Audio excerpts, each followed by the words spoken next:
Nampak ketika engkau sudah terbiasa hidup bersih atau bila ternoda cepat bersuci, cita rasamu akan tumbuh segar dan dapat mencium keharuman air matamu yang meleleh melintasi pipimu di keheningan malam yang sunyi sepi, tak ada suara, tak ada gerak kecuali desah air suci yang mengalir dalam pembuluh darahmu. 65. Salah satu cara bersuci yang paling efektif adalah tadi tuh, lakukan apapun yang engkau tahu bahwa itu harus dilakukan. Dari situ pengalamanmu akan cepat bertambah tanpa sekolah, dan tinggalkan apapun yang engkau tahu bahwa itu harus ditinggalkan. Dari situ kebijaksanaanmu akan terbangun kokoh tanpa belajar. Namanya wa'alamnahu min ladunna. 66. Cara untuk menjadi orang bijaksana. Pengen jadi wali adalah menyadari kekurangan diri, tidak menunda pekerjaan hari ini, optimis yang membangun etos kerja, menumpas kebanggaan diri, sadar tidak akan lama lagi, dan yakin bahwa kehidupan ini adalah kesementaraan yang terlalu sangat singkat. 67. Ketika hatimu sudah bertekad bulat untuk mengabdi kepadaku, tidak kepada siapapun, nanti akan kubeberkan kepadamu berbagai rahasia yang selama ini menjadi teka-teki dalam dirimu, dan pasti nanti engkau tidak akan mampu untuk menjelaskan dan mengerikan kepada siapapun. Rahasia yang telah kuberitahukan kepadamu adalah berupa sinyal-sinyal, simbol dan sandi, yang cara membukanya harus menggunakan password sejuta digit, dan terakhir klik lafzul jalalah. Passwordnya sejuta digit ya. Rahasia yang telah kuberitahukan kepadamu adalah berupa sinyal-sinyal dan simbol dan sandi, yang cara membukanya harus menggunakan password sejuta digit, lalu terakhir klik lafzul jalalah. 69. Rahasia yang telah engkau peroleh adalah khusus hanya untuk dirimu, tidak boleh engkau ceritakan kepada siapapun. Lebih baik bocor perut daripada bocor mulut. Ketika ketentuan ini engkau langgar, maka hukumannya adalah nyawamu. Jadi artinya bahwa Pak begini ya, kalau misalnya kan bahasa Indonesia kan dia enak pahamannya boleh tentang pribadi paham gua.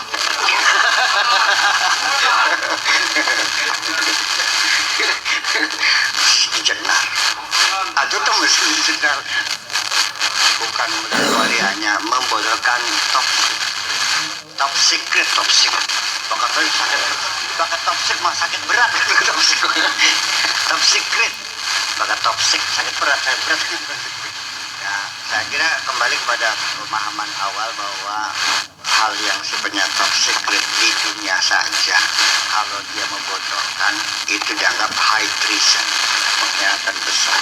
Gantung rapat koordinasi ya kan, antara Menteri Koordinator Keuangan ya, itu konfidensial, merencanakan akan melakukan devaluasi terhadap mata uang rupiah, itu kan masih konfidensial, dia udah dibocor iya kan. Kalau itu terjadi di negara yang sudah maju, saya kira dihukum berat ya. Apa karena membahayakan, ujung-ujungnya begitu jam 12 malam diumumkan, pagi harinya dolar hilang, sudah diborongin semua sih. Kemudian apa ya udah dipocari ya, bukan ya, dilihatnya kan begini. Jadi bukan tingkatannya itu bukan gangguan, tapi sudah ancaman. Itu istihadnya mereka begitu, itu sudah berupa, sudah pada tingkatan ancaman, bukan lagi gangguan. Kalau sekedar demo apa sih masih gangguan aja, nggak ada masalah, bisa diselesaikan. Kalau sudah ancaman ya harus diselesaikan ya. Dari satu sisi melihat seperti itu ya, ujung-ujungnya mah ya siapa yang dihukum tuh? Polikarpusnya sebagai eksekutornya ya bisa terjadi. Jadi yang penting tadi itu bahwa wiyatawallal mu'minin bil iqtida bihim wa hiya alamatun man khada bahrul wilayah. Beriktida kepada mereka orang beriman, menteladani mereka itu adalah alamat tanda-tanda man khada bahral wilayah, orang yang menyelam di lautan wilayah, lautan perwalian, menyelam. Jadi artinya bahwa memang perwalian itu nggak ada sekolahnya, bila talabin wala kasabin, nggak bisa. Makanya kalau melalui ya mudah-mudahan saja. Ini kan komitmen Allah, walladzina jahadu fina lanahdiyannahum subulana.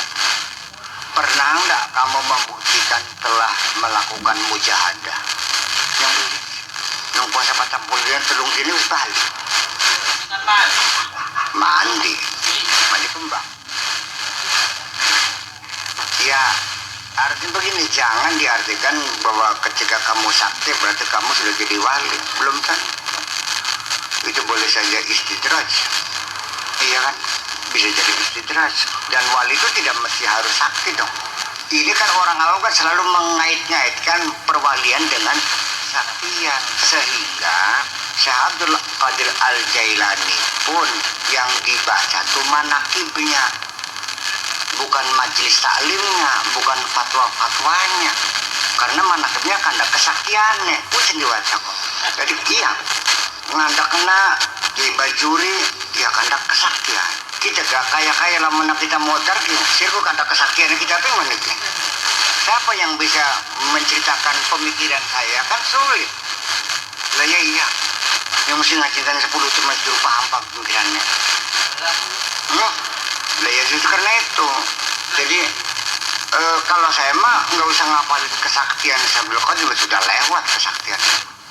Yang kan pemikiran-pemikirannya yang masih up to date, yang masih applicable sekarang ini, masih bisa diamalkan apa pikiran-pikiran, membangun satu pencerahan dalam diri kita. Ya kan, bagaimana mengendalikan nafsu, ya kan, bagaimana memahami persoalan-persoalan yang rumit. Itu kan konsep-konsepnya kan itu yang kita ikhtiar tuh itunya, bukan kesalahan tuh ayam jago balongnya dipanting tuh kukuluruk maning masih jadi cerita nih kan bagaimana. Ya bakalnya gitu kesing pas mah. Iya, ya galak mah galak, tapi galak-galak bener itu sih masalahnya. Jadi galak masih bener juga yang beli. Jadi jangan dikira bahwa wali itu lembut, enggak, galak juga. Ya pembawaan seseorang itu tetap aja sebagai wali, sebagai manusia juga punya pembawaan yang bataknya yang lembut, bataknya keras, tapi tetap wali juga. Tapi menggelek untuk karena nafsu itu. Aduh, cerdas. Aduh.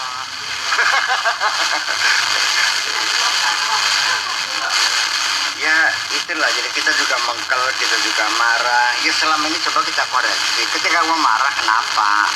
Ketika kamu kecewa kenapa? Ketika kamu sedih kenapa? Ya semuanya itu kan sebagai indikator-indikator bahwa kamu masih ada. Ya masih ada. Ya. Jadi kembali kepada persoalan fana itu sendiri. Pada akhirnya mah secara lahiriah ya tetap masih ngising, masih nguyuh, masih maju metu pasar, masih belanja, wayam sifil aswaq, yakulu ta'ama wa yashrab. Ya kan, wayam sifil aswaq ya belanja. Nganggap iya, yang ada beda. Itu kan persoalan fana kan pada dimensi yang berbeda, pada cita dan rasa, perasaan dan hati. Ya seorang tua aja ketika mengajar anaknya, memukuli anaknya, itu kan berbeda-beda. Ada melampiaskan kemarahannya, anak sing saking melase, ya kan, anak sing lagi kesel nih laki, akhirnya anak lagi sasaran. Pernah beli wong itu no, kebuki anak karena makan lakinya. Ya justru karena itu. Ya, anaknya merasakan enggak? Anak merasakan. Ibu marah karena sesuatu. Tapi ketika ibu mukul kita dengan kasih sayangnya, kita juga merasakan. Nggak bisa dibohongi. Iya. Ya umpamane nyedotnya ya beli nemen pisan di tukang jelanteng beli. Firman cewek sekarang sapot tele kuping ya tuh ngerti. Kayak yang tersana anak di jejeli budet ya. Mati. Jejeli budet sisa betul ya. Murah mati. 3 bulan dibanting TV-nya. Oh dibanting. Ya iya. kadang-kadang